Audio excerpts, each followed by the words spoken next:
Alright, this is going to be self-check 3.4 for AP Calculus. You'll notice that I'm doing a full screen recording, and that is because if I write on here, I am using my trackpad because I have gone home. So hello. So I can't actually write on all these slides that I've generated, so I'm just going to go through my answer key and try to explain it to the best of my ability. So on self-check 3.4, if I have the graph of this and I look at all my options, it's increasing and decreasing, therefore I'm talking about the first derivative test. Taking the derivative, that gives us 6x squared plus 24, both powerhouse. Factor out a 6 and you get 6 times x squared plus 4. This x squared plus 4 is always positive because x squared, always positive, and adding 4, even more positive. So it's always positive, it's never equal to 0. That means all I need to do is plug in one value, plug in 0. If I plug in 0, it's always positive. Positive means increasing. I'm increasing for all values of x. I never have a critical value for number 1. For number 2, so it already gives us f prime. It's asking where I have relative extrema. Definition of relative extrema again is what? If you said it's where f prime changes from a positive to a negative or from a negative to a positive, you would be correct. It changes sign. So again, in class we talked about how if I have some factor that's squared, then it's not going to change sign, but if it's some factor that's to an odd power, then it's going to change sign. So anything with an even power, I should say, doesn't change sign. So this thing is always going to be positive. X minus 3 to the power of 2 is always positive. Therefore, I only have to really worry about x minus 2 and x minus 4 to the power of 3. So I still plot my critical values. Each of these set equal to 0, use a zero product property, and from there we plug in our values. So let's try something over here, plug in 0. If I plug in 0, I get a negative, this is always a positive, and a negative. Negative times negative is a positive, therefore this is increasing on the interval from negative infinity to 2. It should switch signs, so switch to negative because this is to an odd power. It should stay the same sign because it doesn't switch signs for 3 for the critical value here, and it should switch signs again because this is to an odd power. So quick way to do that. Alright, definition of maximum in calculus is what? If you said it's when it changes from increasing to decreasing, or f prime changes from a positive to a negative, you would be correct. This is a maximum for the critical value of x equals 2. So let's go ahead and circle what we have. This says a relative maximum at x equals 2. That is correct. A relative minimum at x equals 3. This is not a relative extrema at all because it does not change signs. Relative maximum at x equals 4. No, that is a minimum. It changes from a negative to a positive for f prime. So it is only number 1. All right, moving on to number 3. So let f be this function. The graph of f is concave up when, okay, blank. So f concave up, what does that make us think of? Hopefully you're thinking of f double prime. This is concavity from f. So I take the first derivative, I get 3x squared minus 12x. Take the second derivative, 6x minus 12. All right, let's go ahead and set this equal to 0. Factor out a 6. 6 times x minus 2 is equal to 0. 6 is always positive, so I set x minus 2 equals 0 and x equals 2. So I plot that on my second derivative line and plot where the potential inflection point is, which is at 2, and I plug in a value. Let's plug in 0. 0 in here is going to be a 0 minus 2. This is a negative times a positive is a negative. Therefore, this is concave down. This is to an odd power, so it's going to change signs to concave up. And the question is asking, where is it concave up? Concave up from 2 to infinity, or where x is greater than 2. The answer is A. Moving on to question number 4 out of 5. If f is the function defined by this, what are all the coordinate points of the inflection? So inflection, what does that make us think of? What is the definition of inflection? If you said that's where f double prime changes signs, you are correct. Alright, so I take the first derivative and I get my 15x to the power of 4 minus 20x to the power of 3.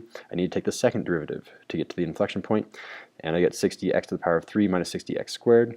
And I set that equal to 0. That is not finding the inflection point, that is finding all the potential inflection points. So when I do that, I can factor out a 60x squared, and then what's left is x minus 1. So zero product property, set both of those equal to 0, and we find that x is equal to 0 and 1. So plot those on our line, and let's see if it changes signs. So if I plug in a negative 1 into this factored form is really nice. If I plug in a negative 1, I get a negative here, and this is always going to be positive because I have an even exponent. So don't worry about this guy, it's always positive, worry about this factor. When I plug in a negative 1, I get a negative value. If I plug in something between 0 and 1 like a half minus 1 is still going to be a negative, and again, because this is to an even power, it's not going to change signs. This is still going to be a negative. This is going to change signs because this is to an odd power, it's to the 1, it's not really visible, so that is going to change signs, and therefore I have an inflection point. So the shortcut here is whenever I find the second derivative and I factor it, wherever I have an odd power right here, that's where it's going to have an inflection point, but these are not going to be inflection points because it's to an even power. So right away, before even graphing on here, this is to an odd power, that's going to be an inflection point at 1 and only 1. Correct answer is C. Final question is number 5, and we have this guy, lots and lots of math. Which of the following is true? So we need to figure out, and I'm looking at my options here, decreasing and concave down, decreasing, concave up. So it's asking for both the first and second derivative. All right, so that means we need to make 2 different tests. We need to do the f prime test, the f double prime test, and make our number lines. So we need to find our critical values. How do we find critical values? Especially for fractions, I have to set the top equal to 0, the bottom equal to 0, and find the values of x that satisfy those. Natural log of x equals 0. What value do I plug in for x? Natural log of 1. X equals 1, and bottom is just straight on x equals 0. Come down here, I get f prime. Plot my critical values, 0 and 1. Now, I can't plug in a negative value. Why? Something to do with the numerator. If you said you can't take a natural log of a negative, you are correct, so don't worry about it. Between 0 and 1, so I'm plugging in about a half. Natural log of a half is a negative, and a half is a positive in the denominator. That is going to be a negative value, so it's decreasing between 0 and 1. It's going to change signs again because I have both of these to the power of 1, and this is going to be increasing on this interval. So immediately we can start eliminating things. So let's look at A.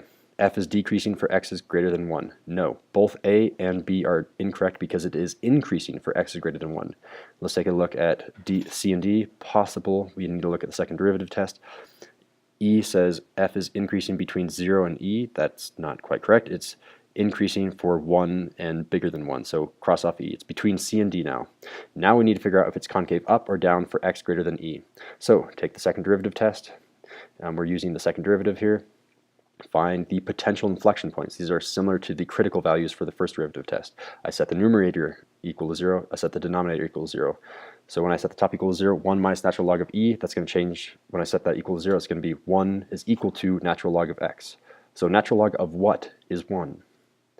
If you said E, you're correct. Natural log of E is 1, so x is equal to E, and set the bottom equal to 0 and x equals 0. Plot our 2 potential inflection points, 0 and E, on our number line. And again, why can I not have a negative over here? Because of my natural log. It's not in the domain of natural log. So only worry about from 0 to E and then to infinity. So between 0 and E, remember E is approximately 2.718, so plug in something between 0 and 2. Let's plug in 1. If I plug in 1 into this equation, I'm given 1 minus the natural log of 1. Natural log of 1 is 0. So 1 minus 0, I have a positive, and I have a positive on the bottom. I have a positive. That means I'm concave up. And it switches signs because E was given, we got E by getting the top. And the top is all to the power of 1, so it's going to change signs. And if you just want to plug it in to be sure, if I plug in like 3, natural log of 3 is going to be a little bit bigger than 1 because E was 2.7, and that's going to be exactly 1. So this is going to be a negative on the top, positive on the bottom. It's a negative for this interval, therefore it's concave down. So our correct answer is C because it's concave down for x greater than E. X greater than E is right over here. All right, I know that was fast. I know that it wasn't the format that we're expecting, but that is the explanation. Ask me questions in class tomorrow, and yeah, I'll see you tomorrow. Thanks for watching.